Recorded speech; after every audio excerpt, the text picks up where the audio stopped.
So on continuing to the abscess, concepts of abscess, हम इसकी investigation के बारे में डिस्कस करेंगे यहाँ पर। Investigation of abscess. अभी क्या होता है, जो अपने सुपरफिशियल एब्सेस होते हैं उनको तो हम देख कर ही पहचानते हैं, मीन्स ऊपर से हम पैल्पेट करते हैं या फिर उसको देखते हैं कि पस फिल है या नहीं है, ठीक। पर जो डीप एब्सेस होते हैं उनको हम कैसे डायग्नोज करेंगे? उनके लिए आते हैं एक process, that is isotope imaging. Isotope imaging, ठीक। आइसोटोप इमेजिंग में बेसिकली दो रेडियो एक्टिव मेटल्स का यूज़ किया जाता है। एक होता है टेक्नीटियम। टेक्नीटियम, रेडियो एक्टिव टेक्नीटियम किस लिए यूज़ किया जाता है? फॉर आइडेंटिफिकेशन ऑफ हिपैटिक, मतलब लीवर में अगर कोई एब्सेस हो गया हो या फिर ब्रेन एब्सेस हो गया हो, ठीक। And second one is gallium, ठीक है।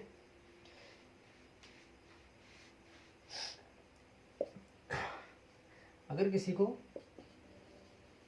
पेल्विक एब्सेस हो गया हो या फिर किसी को सपोरेटिव एब्सेस हो रहा हो इनसाइड द बॉडी, ठीक, तो आइसोटोप इमेजिंग से हम उसको पता लगाते हैं। इसके बाद और भी तरीके अपने पास, अल्ट्रासाउंड है ना, सीटी स्कैन। सीटी स्कैन क्या करता है?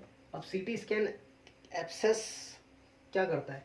सीटी स्कैन जो होता है वो एब्सेस एंड ट्यूमर में क्या डिफरेंस है, मतलब ये हमारी बॉडी में पता लगाता है कि ये एब्सेस है या फिर ये ट्यूमर है, इसमें डिफरेंस पता करता है, ठीक। इसके बाद एक और डायग्नोसिस होती है, that is more advanced intravenous imaging contrast. क्या होती है? IIC, intravenous imaging contrast. IIC के बारे में हम एक बार देख लें हल्का सा। इंट्रावेनस इमेजिंग कॉन्ट्रास्ट, इस टेक्निक में क्या होता है, सॉरी, कि हमने बताया था ये सेल है, इसके अंदर यहाँ पर एब्सेस फॉर्म हुआ, ठीक। इसके आसपास की वेसल्स में क्या हुआ था, आर्टरीज या वेन्स, इसमें हुआ था डायलिटेशन, ठीक। डायलिटेशन हुआ था ताकि यहाँ से डब्ल्यूबीसी स्लिप डाउन हो जाए। मैंने बताया था पहले ही फर्स्ट लेक्चर में, डब्ल्यूबीसी इजीली स्लिप डाउन हो जाए, इसलिए डायलिटेशन हुआ था, ठीक। अब जितनी भी यहाँ की वेसल्स है सब में डायलिटेशन होगा, नॉर्मल सी बात है, ठीक। यहाँ पर जितनी भी वेसल्स आ रही है सब में डायलिटेशन होगा। जब ये आईआईसी किया जाता है तो इन डायलिटेशंस को देखा, मतलब इस इमेजिंग पे ये डायलिटेशंस दिखते हैं, ठीक। और ये डायलिटेशंस दिखते हैं तो ये एक रिंग लाइक का स्ट्रक्चर फॉर्म करते हैं, ठीक। इसको बोलते हैं रिंग इन्हेंसमेंट। तो अगर रिंग इन्हेंसमेंट प्रेजेंट है तो हमें क्या समझना चाहिए, इस जगह पर एब्सेस प्रेजेंट है, ओके। तो that was all about the investigation. अब हम आते हैं इसकी ट्रीटमेंट पर। सो एब्सेस की ट्रीटमेंट में बेसिकली एब्सेस का जो ट्रीटमेंट है, इसमें फर्स्ट लाइन ऑफ ट्रीटमेंट में इनिशियल स्टेजेस में तो एंटीबायोटिक्स दी जाती है ताकि इन्फ्लामेशन कम हो जाए और पेन कम हो वगैरह वगैरह चीज़ों के लिए। बट अगर वो एब्सेस थोड़ा बड़ा और सीवियर है तो लॉन्ग टाइम के लिए हम एंटीबायोटिक्स प्रेफर नहीं करते हैं, नहीं तो चांसेस होती हैं एंटीबायोमा फॉर्म होने की। जैसे मैंने फर्स्ट लेक्चर में बताया था एंटीबायोमा, तो आप एक बार एंटीबायोमा के लिए फर्स्ट लेक्चर में रेफ़र कर लें। तो इसकी ट्रीटमेंट में बेसिकली बताता हूँ। ट्रीटमेंट में बेसिकली इसमें इंसीजन एंड ड्रेनेज ये प्रेफर करना चाहिए हमें, ठीक। मतलब काटो, चीरा लगाओ और दबा दबा करके पस को निकाल दो, that is incision and drainage procedure, ठीक। अभी क्या होता है, कभी कभार क्या होता है, जैसे ये है अपनी एक सेल, इसके अंदर यहाँ पर भरा हुआ है पस, ठीक, यहाँ पर पूरा फील्ड है पस।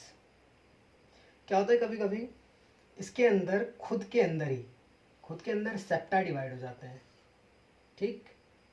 मतलब इसको बोलते हैं सेप्टा डिवाइड हो गए अपने आप से, पायोजेनिक मेम्ब्रेन इधर भी डेवलप हो गई, इधर भी डेवलप हो गई, सेप्टा डिवाइड हो गया। अगर बहुत ज़्यादा बैक्टीरियल इन्फेक्शन है तो तब क्या होता है, इस कंडीशन को बोलते हैं, एक तरह से समझने के लिए बोल सकते हैं एब्सेस इन अ एब्सेस।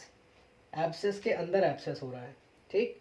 ऐसी कंडीशन में इंसिजन इधर भी लगाना है, इधर भी लगाना है एंड इधर भी लगाना है, ठीक। नहीं तो क्या चांस होगा कि अगर हमने इधर इंसिजन लगाया, ठीक, एंड किसी भी तरह से पायोजेनिक मेम्ब्रेन में लीकेज हुआ यहाँ पर, ठीक, इसकी वजह से क्या होगा, फर्दर यहाँ पर फ्लूइड इन्फ्यूज़न होने लग जाएगा, फिर से यहाँ पर री इन्फॉर्मेशन होगा, फिर से फ्लूइड फिल हो जाएगा, फिर से एक बड़ा मतलब डेंजरस बन जाएगी कंडीशन। इस वजह से अभी क्या किया जाता है, जनरल एनेस्थीसिया दिया जाता है, ठीक, जनरल एनेस्थीसिया दिया जाता है। और अगर डीप है, अगर ये पस डीप में सॉरी एब्सेस अगर डीप में है, सॉरी अगर एब्सेस डीप में है तो जनरल एनेस्थीसिया दिया जाता है, ठीक। और अगर एब्सेस ऊपर ही है तो सरफेस एनेस्थीसिया दिया जाता है। सरफेस एनेस्थीसिया देने के बाद एक इंसिजन लगाओ, नॉर्मल सा चीरा, देन इसको प्रेस कर करके ड्रेनेज कर लो। ये तो हो गया कंडीशन। और जैसा मैंने बताया सेप्टल कंडीशन में मल्टीपल इंसिजन्स की ज़रूरत होती है। इसके बाद अब हमने माना कि ये कंडीशन है, ठीक, यहाँ पर एब्सेस था,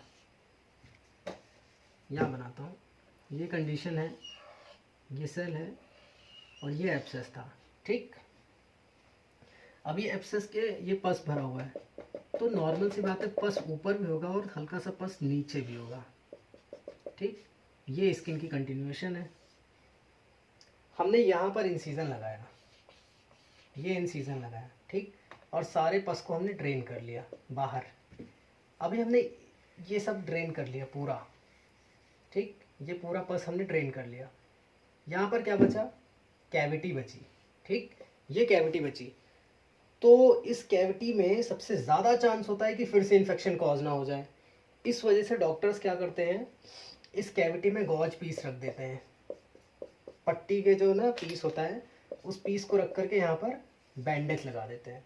इसकी वजह से जो इसकी रिकवरी टाइम है वो भी इंक्रीज होता है और साथ में ये स्पेस में इन्फेक्शन भी वापस से कॉज नहीं होता है। That's all about the incision and drainage procedure in condition of abscess. Thank you for watching my lectures. Please like, share and subscribe.